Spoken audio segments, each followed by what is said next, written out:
Steam is, by far, one of the most popular places to buy and play video games today, and for good reason. While other places like Epic Game Store still attempt to win over players from Steam using, free games and more, the simplicity of Steam retains its top spot as king regardless even to today. So this video will be about how Epic Games wants Steam to bend the knee to their will. And secondly, how Steam is reacting to Epic waging this war of commerce and player absorption to see who will become the king of PC gaming in the future. It's a lot, so let's get into it. Let's start with Epic Games. So, as you may or may not know, Epic owns and develops the Unreal Engine, which a ton of games are made on for better and for worse. They're also the owners and creators of Fortnite, the game that will exist 100 years from now when we're all just bones or dust, pretty much. In case you don't know, Epic had a years-long feud with Apple over how Apple was imposing a draconian 30% tax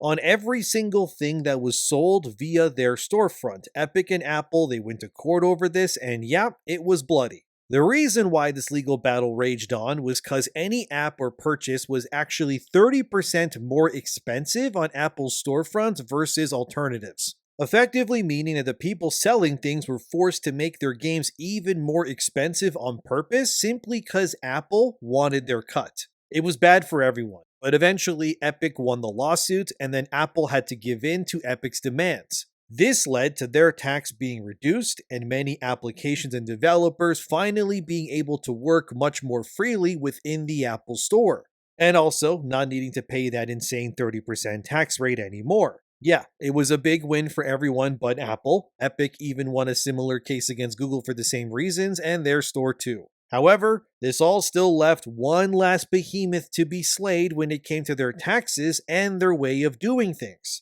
And that platform that is now in Epic's kill sites is none other than Steam itself. In case you don't know, Steam also had a 30% tax on everything that is sold within their storefront. I said had because they've changed it, but I'll get into that in a bit. But anyways, every developer would pay this to Valve anytime their games got sold on that platform. However, they do reduce it based on how well it's doing. As seen here from Google, that tax is reduced to 25% once the game has made $10 million in sales. And then on Steam, it's reduced to 20% when it hits $50 million in sales. After that, it just stays at the flat 20. But $10 million in sales and below, which is where the majority of indie games and more reside in this 30% tax, is, crippling these smaller developers even to this day. So, Tim Sweeney, who's the CEO of Epic Games, would retweet an article that I want to cover in this video. But firstly, here's what he had to say about Steam's 30% tax that is, in his opinion, crippling game development in the name of corporate greed. He said, yup, and also big developers and medium-sized developers and consumers.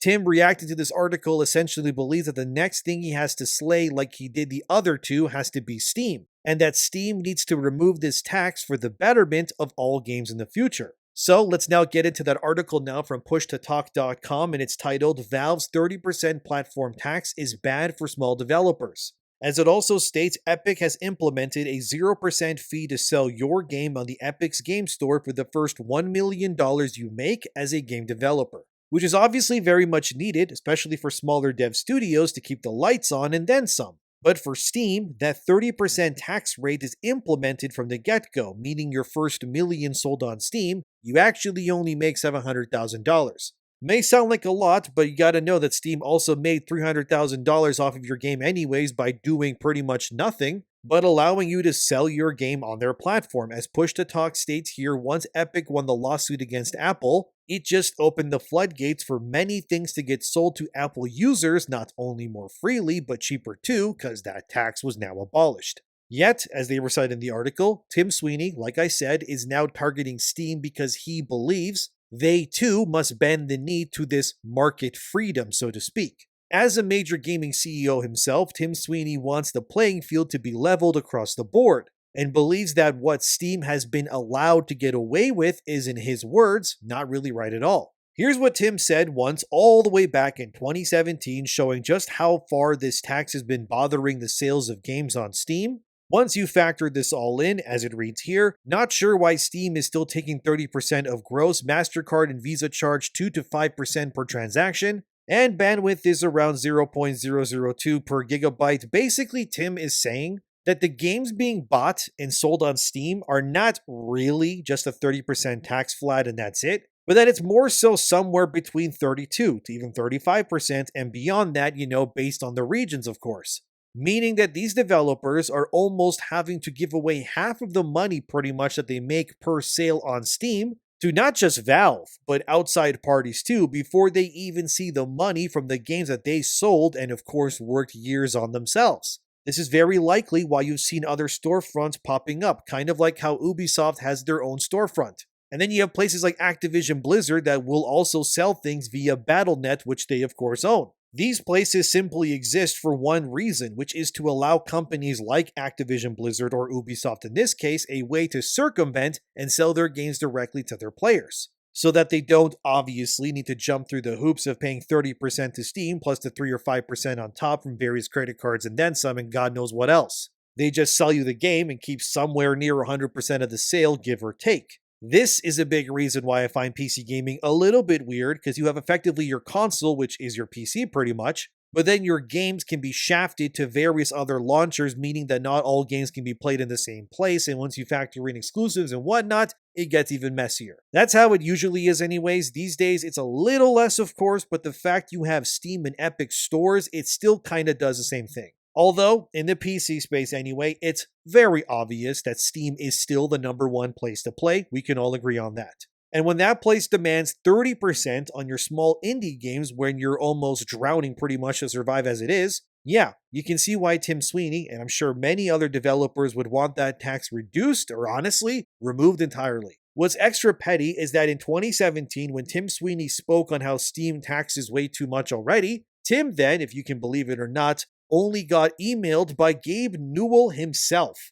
But Tim then shared the emails publicly, which honestly, I'm not sure if he did this with Gabe Newell's permission or not, but regardless, he did it anyways. So here's the first part of the email that reads from Gabe that he sent to Tim. Anything we doing to annoy you, we're getting Sean Jenkins' public dumbness might be part of it. Tim Sweeney would answer back, so let me just read you his whole response for clarity. Hi Gabe, not at all, and I've never heard of Sean Jenkins. Generally, the economics of these 30% platform fees are no longer justifiable. There was a good case for them in the early days, but the scale is now high and operating costs have been driven down. While the churn of new game releases is so fast that the brief marketing or user agreement value the storefront provides is far disproportionate to the fee.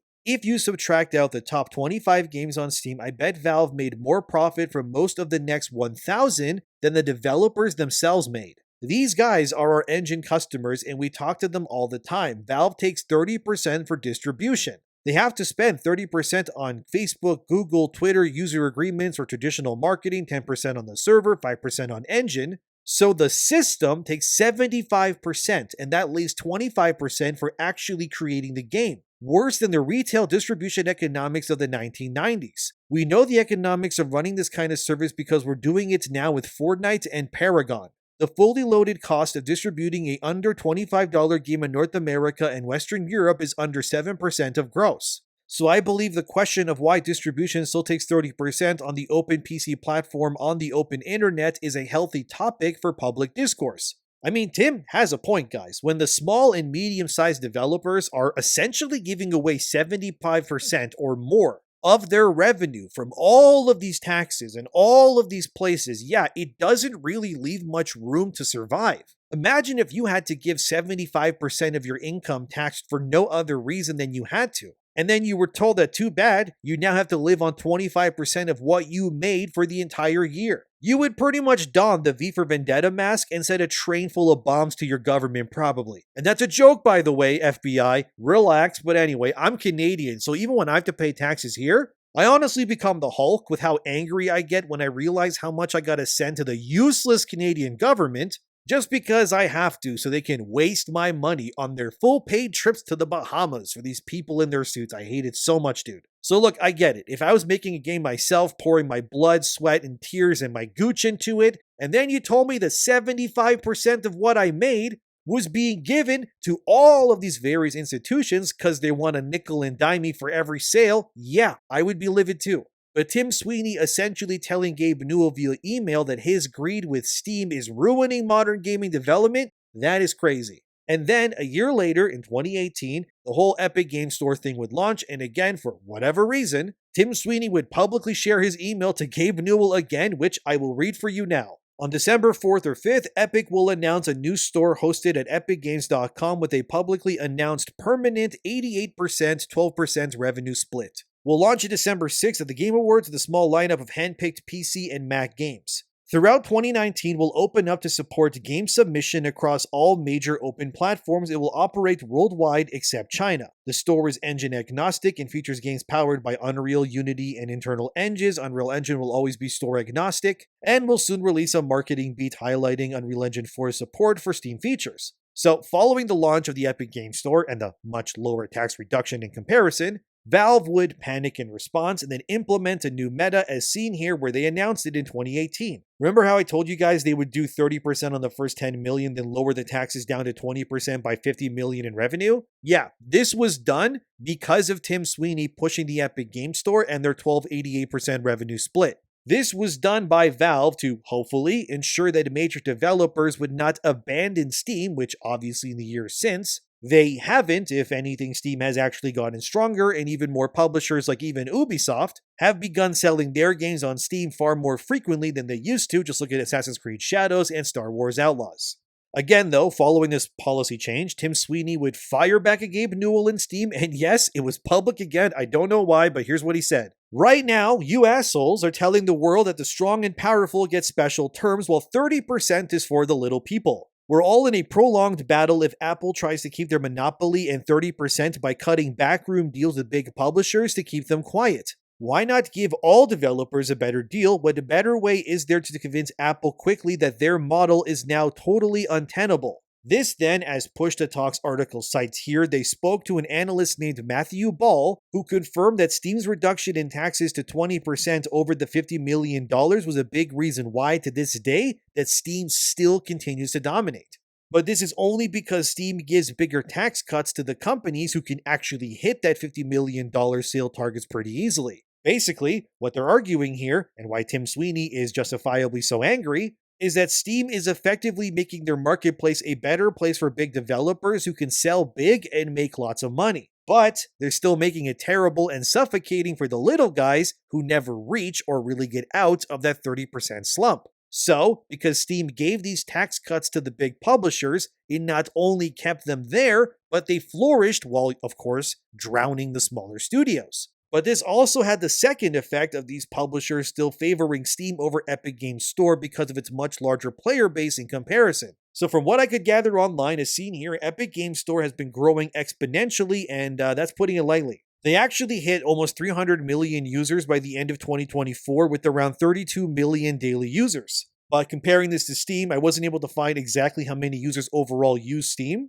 But according to PCGamesN.com, Steam has around 40 million daily users a day, so obviously more than Epic, but hey, they are catching up. This means that Steam has actual competition now somewhat as they continue to keep these, let's just call it how it is, somewhat outdated and draconian ways of doing business. As seen here from Push to Talk, the 70-30 split has been a thing actually since the early 2000s, if you can believe it, showing you how long this siphoning of money from small publishers and studios, among other things. But it seems like Epic is not only gaining ground on Steam through the free games that you can claim and more seemingly every single day, but they are still to this day demanding that Steam remove their fees. As seen here, when Tim announced the Epic Game Store a few years back, he wants his storefront to be a better deal for developers and give them more opportunity to keep making better games in the future. Although Push to Talk makes the argument that despite this, users still prefer Steam because, in their own words, as seen here, users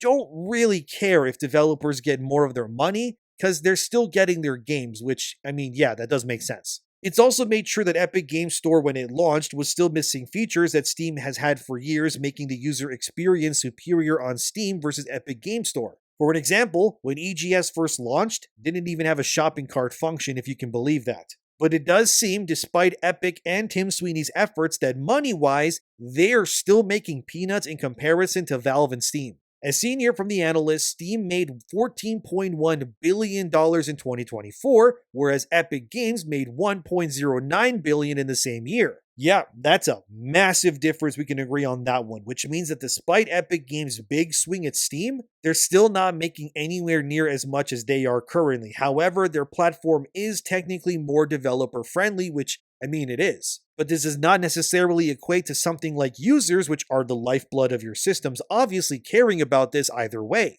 The players or users largely won't care who gets more of their money between, these two big mega billion-dollar corporations. To them, it's the same thing. Instead, it will always come down to the few things, that being convenience in terms of where they want to play, which is mostly Steam, obviously, and who gives them more deals for cheaper, which is, again, usually Steam. Just go look at their summer sales for proof of that. So what this all leads to is that Epic could be viewed in this sense as wanting these changes to Steam simply because they want a leg up on their competition. Yet Steam, like always, seems to just keep winning regardless by quite literally 9 times out of 10, doing absolutely nothing at all but just sitting there and staring out the window, kind of like they always do. And what Epic is doing is like trying to start maybe like a fourth console that will compete with PlayStation, Xbox, or Nintendo right now in 2025 pretty much. Maybe not the best comparison, but basically to try to sway people to this other, new platform when people are already pretty much built in and fully integrated into whatever ecosystem they've chosen already. And Steam is obviously the same way. It is like the PlayStation or the Nintendo of the PC marketplace. And any other group or storefront trying to defeat them will have to effectively be giving away like Borderlands 4 for free at launch pretty much, or something to sway people to their side at this point. Human beings are obviously creatures of comfort after all these days. Once they find what works for them, that's what they do. And it's going to be borderline impossible to change it unless you give them a really, really good reason to do so. And unfortunately for Tim Sweeney and Epic, currently that reason that they're giving, which is yes, better for developers objectively so, it does not favor, nor does it benefit the paying customer more. Therefore, their pleas, I hate to say it, will probably just fall on deaf ears before anything else. Because it's not the developers that decide where the players go, but the players who decide where the developers go. And right now, on PC anyways, that place is resoundingly Steam and Steam forever, pretty much for the rest of time. Sure, EGS will continue to grow, but I still don't see them beating Steam anytime soon. And more so, what Tim Sweeney is proposing here is trying to bend Steam to their will, more so only because it would benefit Epic Games Store before anyone else pretty much. And the reality is that Steam will likely, as they always do, just sit back in their chair and just say, nah, we're good, and just keep raking in billions without lifting a finger like they always do.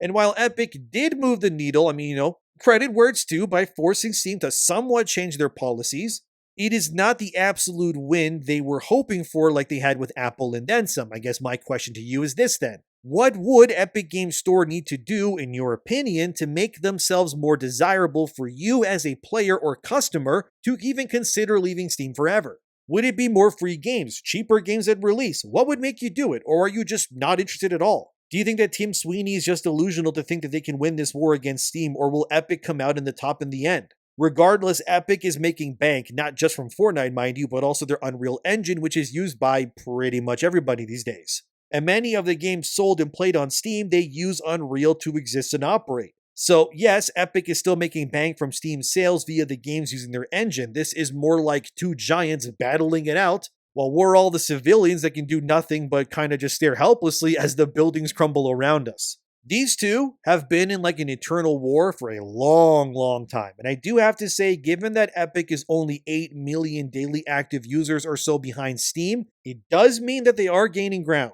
And who knows, if Epic was able to cause other big companies to bend the knee, which they have, maybe one day they could finally be the ones to cause Steam to bend their knee as well, but time will confirm that or not.